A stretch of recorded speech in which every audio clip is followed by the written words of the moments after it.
தமிழகத்தில் பொம்மை ஆட்சி நடப்பதாக பாமக நிறுவன தலைவர் ராமதாஸ் குற்றம் சாட்டியுள்ளார்.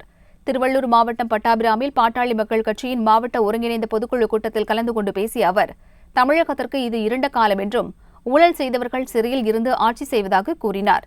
சென்னை ஆர்கே நகரில் போட்டியிடுவது குறித்து கட்சியின் பொதுக்குழுவில் முடிவெடுக்கப்படும் என்றும் ராமதாஸ் தெரிவித்தார். திராவிட கட்சிகளுடைய 2 கட்சிகளுடைய இந்த ஆட்சியும் அதுக்கு சமமானதுதான். கலப்பர காலம் மாதிரியான ஒரு இருண்ட காலம். அதுலேயும் ரொம்ப இருட்டு அப்படின்னு பார்க்கும்போது இப்போ நடக்கிற ஆட்சி தான் ரொம்ப இருட்டு. ஊழல் இப்பொழுது ஆட்சி செய்யுது. முன்னால் ஆட்சி செய்தது ஊழல் தான். ஒன்றும் மறைக்கிறது, அது கூட இருந்தது.